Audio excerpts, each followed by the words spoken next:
Hello everyone, आप सबका स्वागत है आपके अपने क्लासरूम में। और आज हम पढ़ने वाले हैं section 57 of transfer of property act. Section 57 transfer of property act का एक ऐसा प्रोविज़न है जिसको बहुत ज़्यादा डिस्कस किया नहीं जाता, और इस पे अगर आप मटेरियल ढूंढने जाएंगे तो भी आपको काफ़ी कम मिलेगा। इवन काफ़ी अच्छी बुक्स में भी इसको काफ़ी कम डील किया गया है। तो मेरी कोशिश रहेगी आज कि मैं आपको सेक्शन 57 जो है वो प्रॉपर्ली समझा पाऊँ, और आप में से जो लोग सेक्शन 57 समझना चाहते हैं वो अगर ये लेक्चर देखें पूरा, तो उसके बाद फिर कोई और सोर्स उनको रेफ़र करने की ज़रूरत ना पड़े। तो हम सेक्शन 57 पे आएंगे, पर उससे पहले मैं आपको जो डेली बोलता हूँ कि हमारा जो मोटो है, हमारा जो विज़न है वो क्या है, ताकि, और वो मैं इसलिए बोलता हूँ ताकि हम दोनों उसमें एक अलाइंड रहें, हम सब एक साथ रहें उसमें, क्योंकि अकेले मेरा इनिशिएटिव नहीं है, मैं मानता हूँ उसमें आप सब शामिल हैं।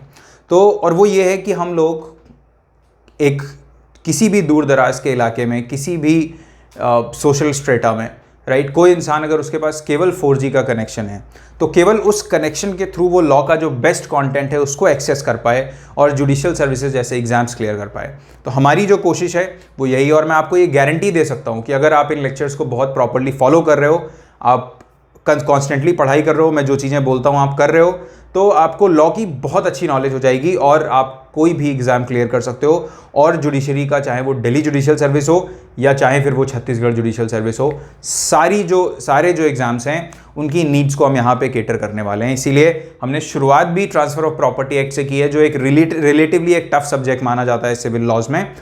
तो हमने शुरुआत ही उससे की, और वन बाय वन हम सारे सब्जेक्ट्स डील करेंगे, और उसके बाद जब ये सारे सब्जेक्ट्स हो जाएंगे तो हम जो स्पेसिफिक स्टेट स्पेसिफिक लॉज हैं हम उनको भी देखेंगे। उसके अलावा मैं चाहूँगा कि जिस क्लासरूम का एक्सेस आप सबके पास है, आप लकी हैं, तो ये जो एक्सेस है ये बाकी सारे लोगों के पास होना चाहिए। इस देश में जो लोग भी लॉ कॉलेजेस में हैं, जो लोग भी लॉ कर रहे हैं, जो लोग भी जुडिशियल सर्विसेज के एस्पिरेंट्स हैं, उन सबको पता होना चाहिए इस क्लासरूम के बारे में, ताकि वो अपनी मर्जी से, अपने कन्वीनियंस पे, राइट, और फ्री ऑफ कॉस्ट इस क्लासरूम को एक्सेस कर सके, और जो लॉ का जो बेस्ट नॉलेज है, लॉ की जो अंडरस्टैंडिंग है, और बहुत ही सिंपल लैंग्वेज में, मेरी कोशिश ये रहती है कि मैं आपको जो लॉ का टफेस्ट टॉपिक है उसको मैं बहुत सिंपली समझा के चला जाऊँ, राइट, तो वो उस चीज़ को एक्सेस कर पाएँ। आई होप आप अपने इस इनिशिएटिव को और आगे बढ़ाएंगे। और उसी के साथ अब हम शुरू करते हैं सेक्शन 57, जो कि आज का टॉपिक है। तो अगर हम ट्रांसफ़र ऑफ प्रॉपर्टी एक्ट के एप्लीकेशन की बात देखें तो ट्रांसफ़र ऑफ प्रॉपर्टी एक्ट किस पे अप्लाई होता है? Transfer of property act apply होता है उन लोगों पे जो कि उन ट्रांसफर्स पे जो कि लिविंग पर्सन्स के बीच में होते हैं, राइट। तो हमने हमेशा पढ़ा कि जो ट्रांसफ़र ऑफ प्रॉपर्टी एक्ट की जो एप्लीकेबिलिटी है वो किसके बीच होती है? इंटर विवोस ट्रांसफर्स में होती है, ठीक है। मतलब ट्रांसफ़र बिटवीन लिविंग पर्सन्स जो होते हैं, दो जिंदा लोगों के बीच में जो ट्रांसफ़र होता है उस पे टीपीए, उसमें transfer of property act apply होता है। और ट्रांसफ़र ऑफ प्रॉपर्टी एक्ट किस पे अप्लाई नहीं होता? Transfer by operation of law पे अप्लाई नहीं होता। ये मैंने आपको पहले पढ़ाया था। Transfer by operation of law पे टीपीए अप्लाई नहीं होता। अब transfer by operation of law कैसे होता है? जैसे सक्सेशन, कि किसी की डेथ हो गई तो उसकी प्रॉपर्टी ट्रांसफ़र हो गई उसके जो लीगल हेयर्स हैं उनको, या फिर by order of court, right. Court ने कोई प्रॉपर्टी अटैच की और अटैच करके सेल कर दी वो प्रॉपर्टी, तो उस केस में भी क्या होगा? Transfer of property act applicable नहीं होगा, राइट। तो केवल ये जो ट्रांसफ़र क्योंकि ये जो बाय ऑर्डर ऑफ कोर्ट जो ट्रांसफ़र हो रहा है वो पार्टी विलिंगली नहीं कर रही है, वो पार्टी अपनी इच्छा से नहीं कर रही है, राइट। कोई वॉलेंटरी ट्रांसफ़र नहीं है। ऐसा नहीं है कि ए और बी एक दूसरे के पास एक दूसरे से मिले और ए ने बोला कि मैं अपनी प्रॉपर्टी तुमको ट्रांसफ़र करना चाहता हूँ, ये वो सिचुएशन नहीं है। यहाँ पे कोर्ट ऑर्डर कर रहा है कि ये वाली जो प्रॉपर्टी है इसको अटैच कर लिया जाए, और फिर अटैच करने के बाद क्या हो, इस प्रॉपर्टी का ऑक्शन हो, और ऑक्शन में सपोज बी ने ये प्रॉपर्टी खरीद ली, तो ये वाला जो है इस पे एज अ जनरल रूल जो है वो transfer of property act apply नहीं होता। पर, और ये बात कौन बोलता है? ये बात सेक्शन 2D बोलता है, राइट। अगर हम देखें तो सेक्शन 2 डी ये चीज़ एक्सप्लेन करता है। मैंने आपको ये जब सेक्शन 2 मैंने पढ़ाया था तो मैंने आपको इनिशियल लेक्चर्स में ये चीज़ एक्सप्लेन की थी। तो सेक्शन 2D क्या बोलता है? That save as provided by section 57 and chapter 4 of this act any transfer by operation of law or by or in execution of decree or order of a court of competent jurisdiction. मतलब transfer of property act जो है वो affect नहीं करेगा किस चीज को? उन ट्रांसफर्स को जो बाय ऑपरेशन ऑफ लॉ होते हैं, except what? Except section 57 and chapter 4। मतलब इन दोनों पे तो transfer of property act apply होगा, ठीक है, एक्सेप्ट सेक्शन 57 एंड चैप्टर 4 जो ट्रांसफर ऑफ प्रॉपर्टी एक्ट के हैं, इसमें ये दोनों जो हैं ये transfer by operation of law को भी गवर्न करेंगे, ठीक है। तो जनरल रूल क्या है? Transfer by operation of law पे transfer of property act apply नहीं होता, पर उसका एक्सेप्शन क्या है कि सेक्शन 57 के अंडर जो ट्रांसफर है वो भी transfer by operation of law है, और जो मॉर्टगेज और चार्ज का जो चैप्टर है चैप्टर 4 वो भी transfer by operation of law होता है उसमें, ठीक है। पर स्टिल इन दोनों सिचुएशंस में transfer of property act apply होता है।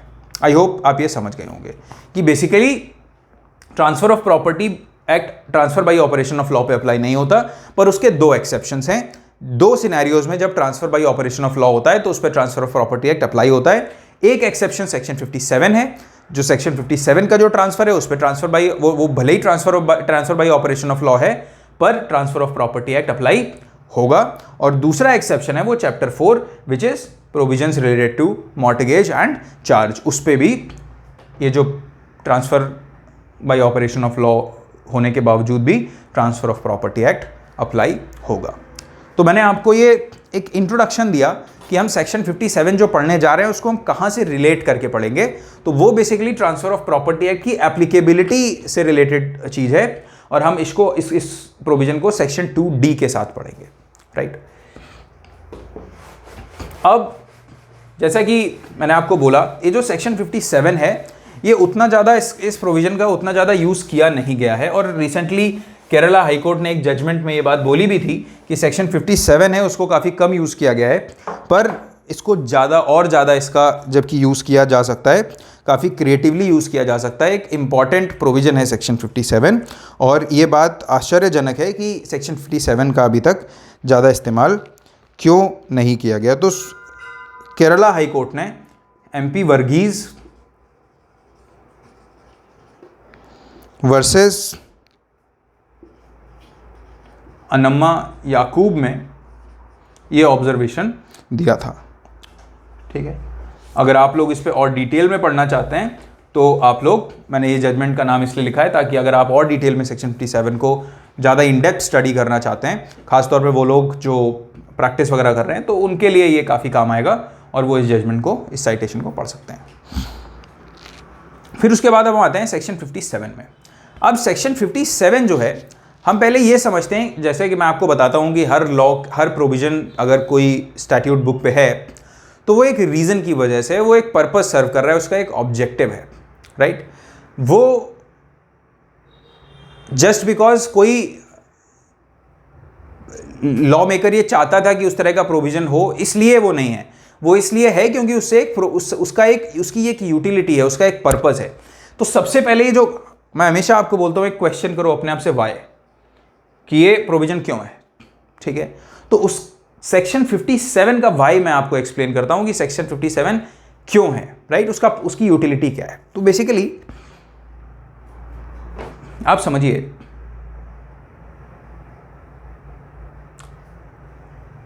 कि मान लीजिए कोई एक्स नाम का इंसान है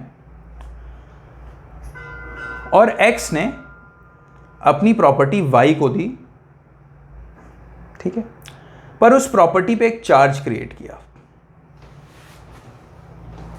वो चार्ज क्या था? मतलब ओनरशिप ट्रांसफर कर दी बस एक, पर फिर भी एक चार्ज जो था वो उस चार्ज था उस पे, उस प्रॉपर्टी पे। मान लो ये प्रॉपर्टी है और वो चार्ज क्या था कि वो जो z है, जो x मान लो फादर हो गया, y सन हो गया, और z जो है वो y की ग्रैंड मदर हो गई, राइट, मतलब x की मदर। तो y क्या करेगा Z को एक निश्चित अमाउंट देगा पर मंथ इस प्रॉपर्टी से होने वाली इनकम से, सपोज 10,000 रुपीज। ठीक है, तो ₹10,000 जो है वो क्या करेगा, Y Z को देगा उस प्रॉपर्टी से जो X ने Y को दी है। तो अभी क्या है यहां पे, Z का चार्ज है इस प्रॉपर्टी की इनकम पे 10,000 रुपए पर मंथ, राइट। आप चार्ज और मॉर्टगेज में डिफरेंस मेरे हिसाब से समझते होंगे, मैंने आपको चार्ज बताया है क्या होता है। चार्ज बेसिकली जब किसी प्रॉपर्टी की इनकम या किसी बेसिकली सेक्शन 100 में ये 100 ऑफ TPA में इसको गवर्न किया गया है, डील किया गया है चार्ज। हम आगे आने वाले प्रोविजंस में पूरा डिटेल में पढ़ेंगे। तो बेसिकली चार्ज में आप कोई जो Z है उसने कोई उधार नहीं लिया है Y से, जैसा कि मॉर्टगेज में होता है, पर स्टिल इसके पास राइट है कि इस प्रॉपर्टी की इनकम से 10,000 रुपए ये ले सके, तो इसको हम चार्ज कहते हैं। ठीक है, तो अभी क्या हुआ, अब Y की जो प्रॉपर्टी है, अब ये जो चार्ज है वो क्या है, एक तरह का एनकम्बरेंस है इस प्रॉपर्टी पे, राइट। क्या है, एक तरह का एनकम्बरेंस है, और एनकम्बरेंस को हम और अगर आसान भाषा में समझें तो उसको हम बोलते हैं बर्डन, राइट। तो इस प्रॉपर्टी पे जो Y की प्रॉपर्टी है, इस पे ये एनकम्बरेंस है, ये बर्डन है। ठीक है, क्योंकि उसे 10,000 रुपए पर मंथ देने हैं Z को।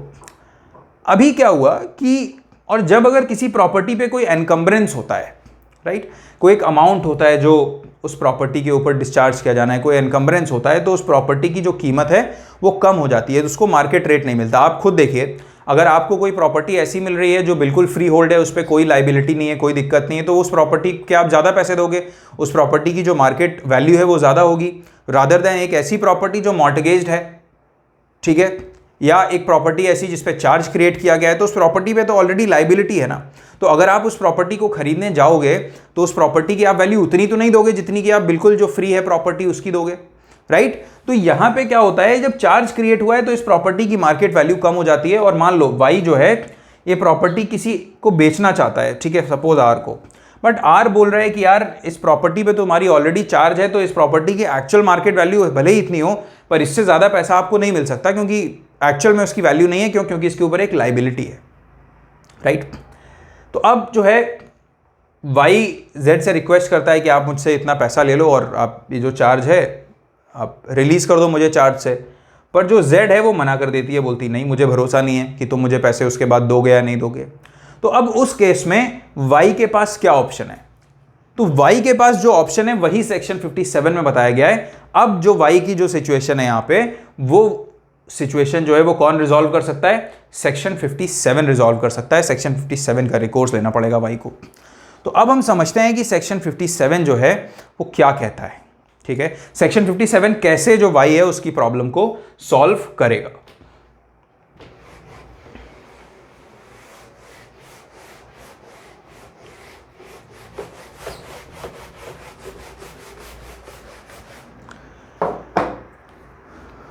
तो अब अगर हम इसे पढ़ें तो it says where immovable property subject to any encumbrance whether immediately payable or not, मतलब कोई इमूवेबल प्रॉपर्टी है and that is subject to encumbrance, हमने अभी पढ़ा जैसे चार्ज था उस पर।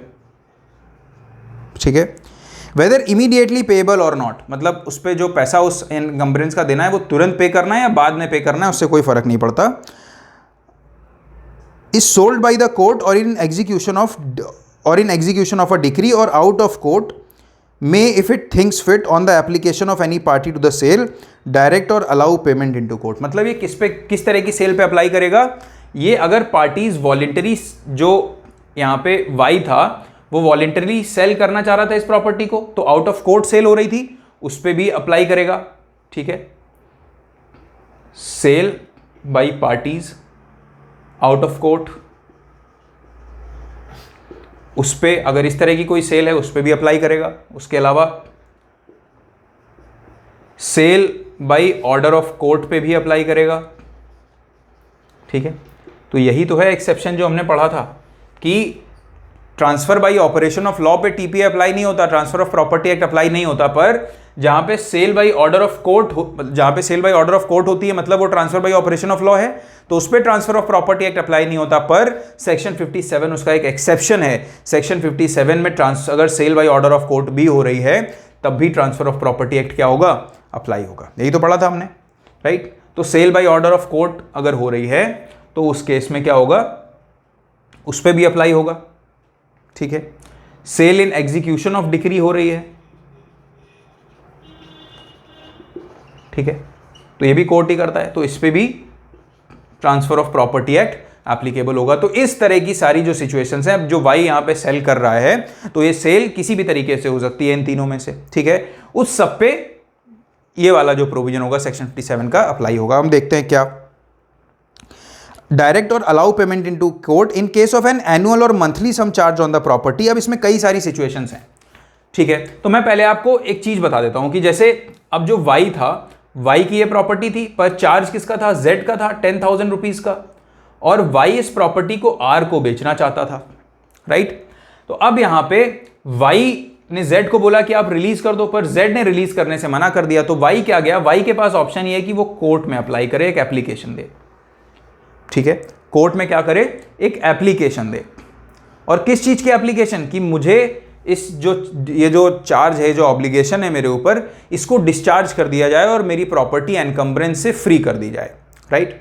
तो इस चीज के लिए जो वाई है वो क्या करेगा, कोर्ट में एप्लीकेशन दे देगा। जब एप्लीकेशन दे देगा उसके बाद कोर्ट इससे कुछ पैसा जमा करवाएगा। जो वाई है, क्योंकि जेड के राइट्स को भी तो डिफीट नहीं करेगा ना कोर्ट, तो वाई से पैसा अपने पास डिपॉजिट करवा लेगा, ठीक है। और फिर धीरे धीरे वो पैसा जिसको, मतलब जैसे जेड है तो वो जेड को दे दिया जाएगा। अब इसमें 2-3 सिनेरियोज होते हैं, ये कैसे होता है मैं आपको बताता हूं, ठीक है। तो इन तीनों सिचुएशंस में सेक्शन 57 अप्लाई होगा। फिर जो पार्टी है वो क्या कर सकती है, एप्लीकेशन दे सकती है कोर्ट में। किस चीज के लिए, ताकि उसकी जो प्रॉपर्टी है, जो वाई की जो प्रॉपर्टी है, वो एनकम्बरेंस फ्री हो जाए और इसकी जो रियल मार्केट वैल्यू है वो उसको मिल सके, ठीक है। तो एप्लीकेशन इन कोर्ट हो गई।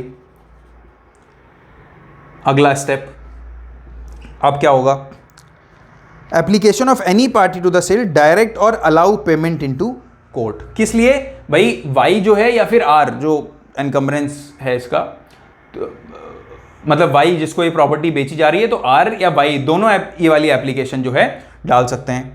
तो क्योंकि आर भी चाहता है कि प्रॉपर्टी एनकम्बरेंस फ्री हो जाए, मुझे बिल्कुल फ्री प्रॉपर्टी मिले, और वाई भी चाहता है क्योंकि वाई को उसकी एक्चुअल मार्केट वैल्यू मिल जाएगी।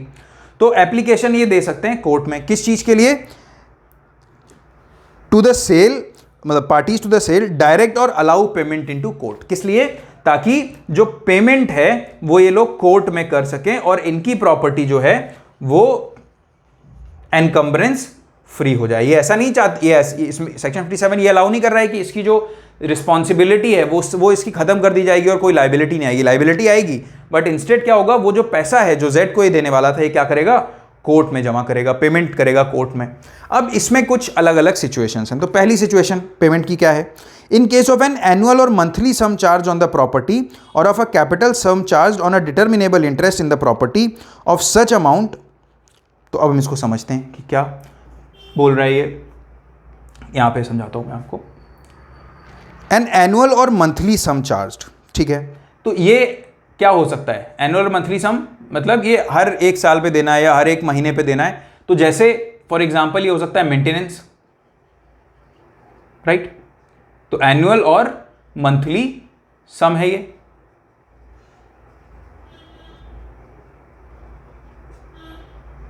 ठीक। उसके अलावा क्या हो सकता है, or of a capital sum charge on a determinable interest in the property of such amount, ठीक है।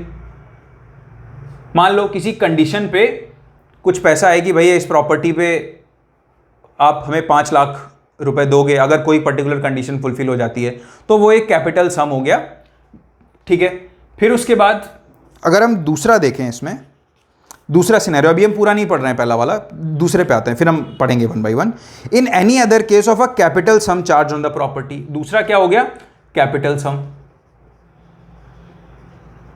Charge on the property. तो कैपिटल सम का मतलब एक lump sum amount, exact amount of, मान लो 1 करोड़ रुपए, ठीक है, 1 करोड़ रुपए, ठीक, कि ये प्रॉपर्टी मैं तुमको दे रहा हूं, पर इस प्रॉपर्टी पे 1 करोड़ रुपए की जो है वो लाइबिलिटी है। सपोज मैं आपको एक एग्जांपल बताता हूं। जब हम सेक्शन 55 पढ़ते हैं, हम सेक्शन 57 को आज इतने अच्छे से पढ़ने वाले हैं कि आपको किसी प्लेटफॉर्म पे इस तरह का कोई लेक्चर नहीं मिलेगा, इवन क्लासरूम्स में नहीं पढ़ाया जाता है, इतना इसको रिलेट करके पढ़ेंगे, राइट।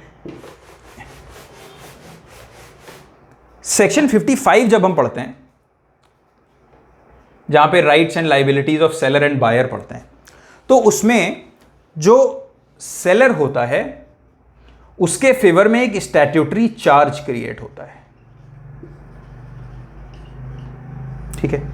तो चार्ज बेसिकली दो तरीके से हो सकते हैं। एक जो पार्टीज क्रिएट करती हैं, मान लो मैं अपनी प्रॉपर्टी किसी को ट्रांसफर कर रहा हूं, जैसे इस केस में एक्स ने वाई को अपनी प्रॉपर्टी ट्रांसफर की थी, पर ये बोला कि इस प्रॉपर्टी पे 10,000 रुपए का जो है वो चार्ज होगा हर मंथ, ये वाई जो है अपनी ग्रैंडमदर को 10,000 रुपए देगा। तो ये क्या है, ये चार्ज जो है ये पार्टीज ने क्रिएट किया है। पर कुछ चार्ज ऐसे होते हैं जो लॉ क्रिएट करता है, जिनको हम स्टैट्यूटरी चार्ज कहते हैं। तो इसमें जो सेक्शन 55 की जब हम बात करते हैं कि सेलर का एक स्टैट्यूटरी चार्ज होता है। अब सेलर का स्टैट्यूटरी चार्ज क्या होता है, देखिए, मान लीजिए कि कोई प्रॉपर्टी है, उस प्रॉपर्टी को सेलर मान लो एस है और उसने S1 को बेची है प्रॉपर्टी, और इस प्रॉपर्टी की कीमत थी 2 करोड़ रुपए, ठीक है। अब 2 करोड़ में से जो S1 और S थे वो दोस्त थे, तो S1 ने बोला कि मैं आपको 1 करोड़ रुपए दे देता हूं, आप इस प्रॉपर्टी का जो भी रजिस्ट्रेशन है वो सब मेरे नाम रजिस्ट्री कर दो, सेल डीड वगैरह एग्जीक्यूट कर दो, रजिस्ट्री हो जाएगी। तो ये, और बाकी 1 करोड़ रुपए मैं आपको 6 महीने बाद दे दूंगा, ठीक है। तो S1 और S दोस्त हैं, तो S ने उसके इस प्रॉमिस के बेसिस पे 1 करोड़ रुपए उससे लिए, और 1 करोड़ रुपए लिए बिना ही, और ये बोला कि 6 महीने बाद दे देना। इसने क्या करा, सारी जो सेल डीड वगैरह जो है वो एग्जीक्यूट कर दी और रजिस्ट्री इसके नाम पे हो गई। मतलब अब क्या हो गया, S1 इस प्रॉपर्टी का ओनर हो गया, प्रॉपर्टी इसको चली गई। बट बाद में फिर क्या हुआ, जब S ने S1 से पैसे मांगे और ये बोला कि मुझे भैया पैसे वापस करो, तो S1 ने बोला कि नहीं, मैं पैसे नहीं दे पाऊंगा, ठीक है। किस तरह के पैसे, मैं ओनर हूं, मेरी प्रॉपर्टी है, मैं आपको किस बात के पैसे दूं। तो क्या S1 ऐसा कर सकता है, नहीं कर सकता, ऐसा अलाउड नहीं है। क्यों, क्योंकि सेक्शन 55 में जो सेलर है उसके फेवर में एक स्टैट्यूटरी चार्ज क्रिएट होता है। स्टैट्यूटरी चार्ज किस चीज का, जो बचा हुआ सेल अमाउंट है, जो बचा हुआ सेल कंसिडरेशन है, कितना, 2 करोड़ का सेल था, सेल कंसिडरेशन था, 1 करोड़ बचा हुआ है, तो जो बचा हुआ सेल कंसिडरेशन है, इस अमाउंट का चार्ज इस प्रॉपर्टी पे रहेगा जो प्रॉपर्टी इसने इसको बेची, और ये 1 करोड़ रुपए की ये रिस्पॉन्सिबिलिटी जो है वो इस प्रॉपर्टी से इसको डिस्चार्ज ही करनी पड़ेगी, राइट। ऐसा नहीं है कि उसने इसके नाम पे सेल डीड कर दिए, रजिस्ट्रेशन कर दिया है, रजिस्ट्री कर दिए, तो अब इसको कुछ नहीं मिलेगा। आई होप आप समझे होंगे। तो ये एक स्टैट्यूटरी चार्ज होता है। उसके अलावा जैसे मेंटेनेंस है, मान लीजिए कोर्ट ने, मेंटेनेंस भी एक एग्जाम्पल है स्टैट्यूटरी चार्ज का। तो मेंटेनेंस क्या होता है भाई, मेंटेनेंस मान लो एक हस्बैंड वाइफ थे, है ना, वाइफ को ऑर्डर किया गया कि आप अपने हस्बैंड को मेंटेन करोगे। हिंदू मैरिज एक्ट में ऐसा हो सकता है कि जो हस्बैंड है वो मेंटेनेंस ले सकता है वाइफ से। तो वाइफ को बोला गया कि आप अपने हस्बैंड को मेंटेन करोगे। तो जब ये बोला गया, मेंटेनेंस का ऑर्डर दिया गया, तो जो वाइफ है उसने क्या किया, उसने कोर्ट के ऑर्डर के बाद भी मेंटेन करने से मना कर दिया। मान लो पर मंथ 50,000 रुपीज़ मेंटेनेंस देने की बात हुई, पर वाइफ ने वो चुकाए नहीं। तो जब वो चुकाए नहीं, वो पैसा चुकाए नहीं, मान लो 1 साल तक नहीं चुकाए, तो कितने हो गए, 6 लाख रुपीज़ हो गए, ठीक है। तो अब ये जो अमाउंट है 6 लाख रुपीज़ का, क्या होगा, ये चार्ज बन जाएगा किस पे, वाइफ की किसी प्रॉपर्टी पे, राइट। तो उसी की बात की जा रही है। जो पहला क्लॉज है, क्लॉज 1 है, वो यही बोल रहा है कि अगर कोई एनुअल और मंथली सम है जो चार्ज किया जा रहा है, सपोज मेंटेनेंस वगैरह, वो अगर वैसा सिनेरियो है तब क्या किया जाएगा, मान लो इस प्रॉपर्टी पे उस तरह का कोई चार्ज है तब क्या किया जाएगा। या फिर अगर कोई एक कैपिटल सम चार्ज किया गया है प्रॉपर्टी पे, जैसे मान लीजिए इस केस में 1 करोड़ रुपए, तो इस प्रॉपर्टी की जो देनदारी है वो कितनी है, 1 करोड़ रुपए। तो उस केस में क्या होगा, इन दोनों सिनेरियोज में कोर्ट क्या ऑप्शन देगा पार्टीज को, पेमेंट कैसे लेगा, ठीक है।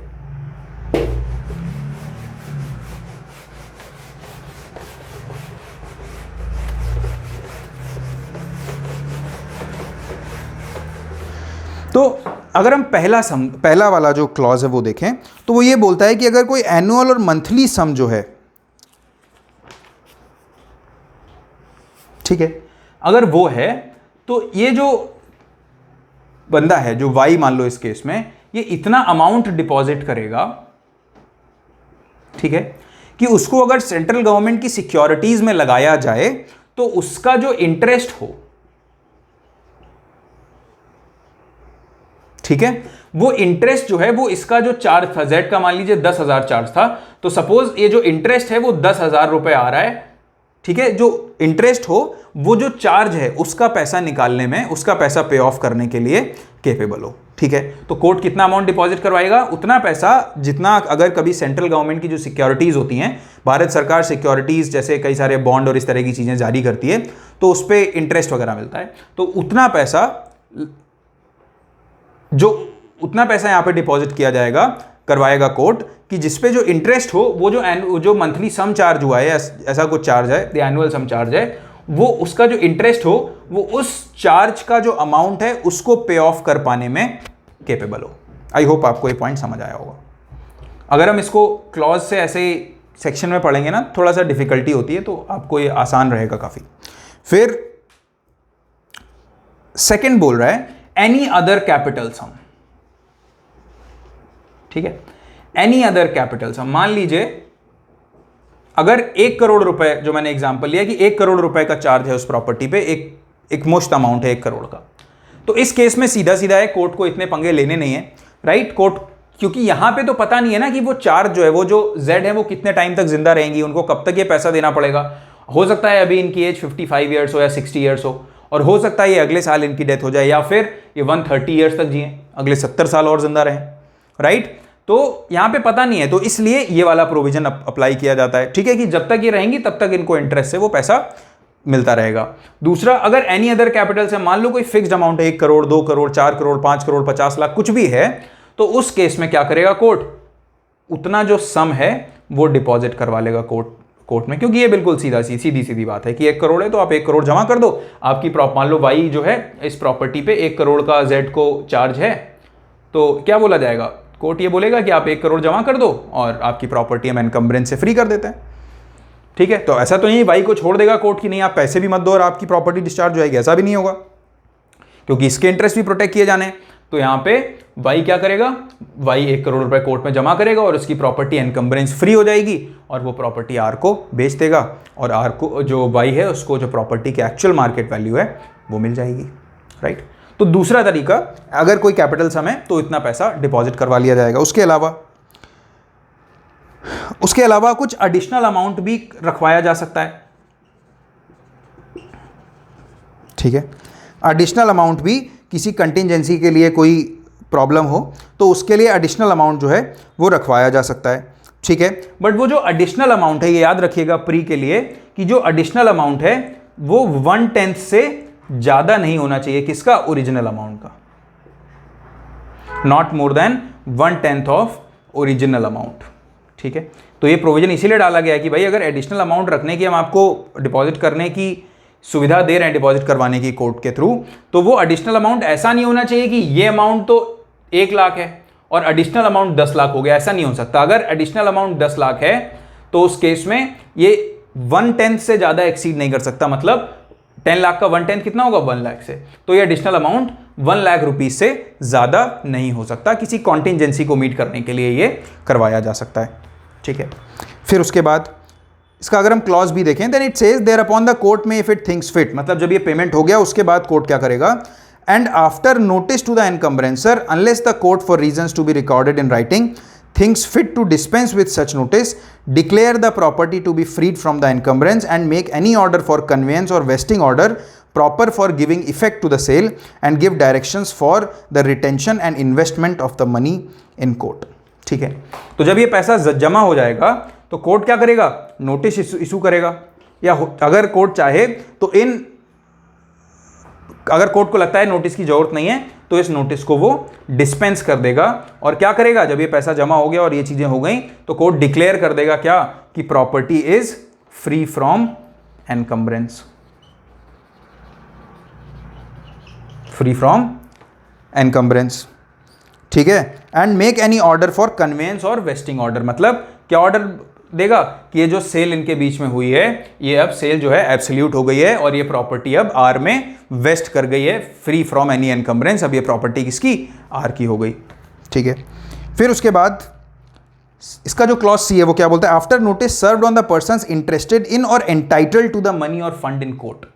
ठीक है, अब एक और नोटिस जो है वो किसको जाएगा, नोटिस ये जो गया है वो किसको जाएगा, ये जो जेड है, अब जेड है एंटाइटल्ड इस केस में इसके लिए पैसे के लिए, तो जेड को एक नोटिस जाएगा।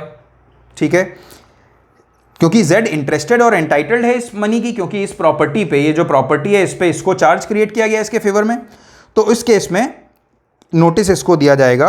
और उसके बाद क्या होगा, the court may direct payment or transfer thereof to the persons entitled to receive.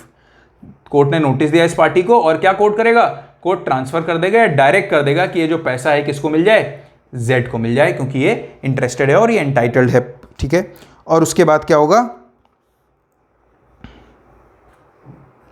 ठीक, हाँ, या फिर अगर जेड के अलावा मान लो इसमें एक और होता, कोई वी होता, टी होता, एक्स होता, मतलब डब्ल्यू होता, तो मान लो अगर 4 लोग हैं, इनके फेवर में चार्ज क्रिएट किया गया है, तो इन चारों को नोटिस जाता, और चारों के अगर मान लो 1 करोड़ रुपए टोटल अमाउंट है और इनके बीच में वैसे डिवाइड किया जाना है, तो कोर्ट क्या करेगा, 25-25 लाख इनके बीच में डिवाइड कर देता, या जैसा भी इनका जो रेशियो होता उस हिसाब से ये इनकम इनके बीच में डिस्ट्रीब्यूट कर दी जाती। राइट, ये तो बहुत सिंपल है कि भाई कोर्ट ने अगर पैसा जमा करवाया है तो किसके लिए जमा करवाया है, जो एंटाइटल्ड है उसको देने के लिए।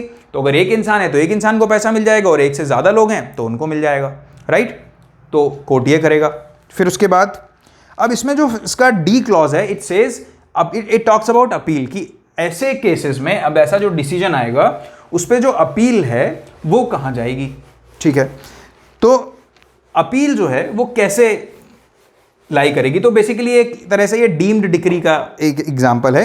It says an appeal shall lie from any declaration, order or direction under this section as if the same were a decree. तो इस सेक्शन के अंदर अगर कोई ऑर्डर या डायरेक्शन आया है तो उसको हम क्या मानेंगे, उसको हम मानेंगे जैसे कि ये डिक्री हो, decree passed by a civil court हो। ये प्री के हिसाब से इंपॉर्टेंट क्वेश्चन है। ठीक है, वो 1/10 वाला भी इंपॉर्टेंट था और ये भी काफी इंपॉर्टेंट है। ठीक है, फिर उसके बाद इसमें कोर्ट ये जो ई है इसमें सेक्शन 57 ये बात करता है कि अच्छा कोर्ट की जो हमने बात की उन कोर्ट से हमारा क्या मतलब है, वो क्लैरिफाई करता है कि कोर्ट का मतलब है high court in the exercise of its ordinary और extraordinary original civil jurisdiction. देखिए, जब हम लोग सीपीसी में पढ़ेंगे कि जो कोर्ट्स हैं वो कौन कौन से होते हैं, सिविल कोर्ट कौन कौन से होते हैं, तो उसमें आप ये गलती मत कीजिएगा कि केवल आप डिस्ट्रिक्ट कोर्ट से शुरू करें। हाई कोर्ट में भी जो है वो उस हाई कोर्ट का भी ओरिजिनल जो है वो सिविल जुरिस्डिक्शन होता है या हो सकता है। ठीक है, मतलब अगर ओरिजिनल सिविल जुरिस्डिक्शन का मतलब क्या है कि जैसे एक ट्रायल कोर्ट है, एक सिविल कोर्ट है, वो अपना एक ट्रायल कंडक्ट कर सकता है अपनी एक डेफिनेट टेरिटरी में। मान लीजिए कि कोई कन्याकुमारी में एक सिविल कोर्ट है, तो उसका जुरिस्डिक्शन कहाँ पे, ट्रायल करने का सिविल केसेस में कन्याकुमारी में। तो अगर हाई कोर्ट है और ये इसका ओरिजिनल सिविल जुरिस्डिक्शन है, मान लीजिए हाई कोर्ट का क्या काम होता है, जनरली हाई कोर्ट अपील सुनता है, पर उसके बाद अगर उसका ओरिजिनल सिविल जुरिस्डिक्शन किसी पर्टिकुलर एरिया में है तो हाई कोर्ट क्या कर सकता है, वो भी ट्रायल कंडक्ट कर सकता है सिविल मैटर्स का। ठीक है, जैसे कि ट्रायल कोर्ट्स करते हैं। तो उसी तरीके से तो इसमें क्या है कि एक हाई कोर्ट जो अपने original extraordinary original civil jurisdiction में बैठा है, वो हाई कोर्ट। कोर्ट का मतलब यहां पे ये है। उसके अलावा the court of a district जज, कोर्ट ऑफ डिस्ट्रिक्ट जज। ठीक है, डीजे का मतलब कुछ और मत समझ लीजिएगा, डिस्ट्रिक्ट जज ही समझिएगा। ठीक है, कौन सा डिस्ट्रिक्ट जज, जिसके लोकल लिमिट्स ऑफ जिसके जुरिस्डिक्शन में वो प्रॉपर्टी हो। ऐसे ही तो सीपीसी में क्या होता है कि कोई भी प्रॉपर्टी जहां पे सिचुएटेड है उस प्रॉपर्टी पे जो जुरिस्डिक्शन होता है वो उसी कोर्ट का होता है जिस कोर्ट के जुरिस्डिक्शन में वो प्रॉपर्टी सिचुएटेड है। तो ऐसा कोर्ट ऑफ डिस्ट्रिक्ट जज जिसकी टेरिटरी में वो प्रॉपर्टी है, उस प्रॉपर्टी का कुछ एक हिस्सा सिचुएटेड हो। फिर any other court which the state government may from time to time by notification in official gazette declare to be competent to exercise the jurisdiction। तो फिर कोई any other court also, ठीक है, any other court also, कोई भी ऐसी court जिसको कि स्टेट गवर्नमेंट ने नोटिफाई किया हो ऑफिशियल गैजेट से कि ये जो कोर्ट है ये कॉम्पिटेंट है इस तरह के मैटर्स को डील करने के लिए। राइट, तो ये है आपका सेक्शन 57। आई होप आपको सेक्शन 57 बहुत क्लियरली समझ आया होगा। मैं आपको बोलता हूं कि आप रिसर्च कीजिए और आप अक्रॉस प्लेटफॉर्म सर्च कीजिए। सेक्शन 57 पे आपको इतना कॉम्प्रहेंसिव लेक्चर कहीं नहीं मिलेगा, राइट। इस सेक्शन को लोग इग्नोर कर देते हैं, बट मुझे ऐसा लगता है कि आने वाले टाइम में, क्योंकि सेम क्वेश्चंस रिपीट करने से लोग अब बच रहे हैं, तो इस तरह के जो प्रोविजंस हैं जिनको उतना ज़्यादा टच नहीं किया गया है और जो इंपॉर्टेंट हैं वहाँ से क्वेश्चंस आएंगे और वहाँ पे आपकी ये बहुत हेल्प करेगा। आप मुझे बताइए कि आपको ये लेक्चर समझ आया कि नहीं, आपको सेक्शन 57 प्रॉपरली समझ आया कि नहीं आया, और कैसा लगा आपको ये लेक्चर।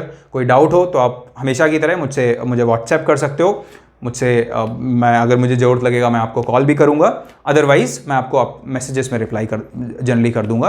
और मुझसे बहुत सारे लोग स्टूडेंट्स हैं जो इस तरह से इंटरैक्ट करते हैं। उसके अलावा आप कमेंट कीजिए, मुझे अच्छा लगता है जब मैं आपके कमेंट्स देखता हूँ, इससे मेरा भी मोराल बूस्ट होता है, मुझे लगता है कि अच्छा जो मैं समझा रहा हूँ आप लोगों को समझ आ रहा है। और उसके अलावा आप हमारा जो टेलीग्राम चैनल है उसको ज्वाइन कीजिए और हमारा इंस्टा पेज जो है उसको भी ज्वाइन कीजिए for more information. Thank you so much, take care.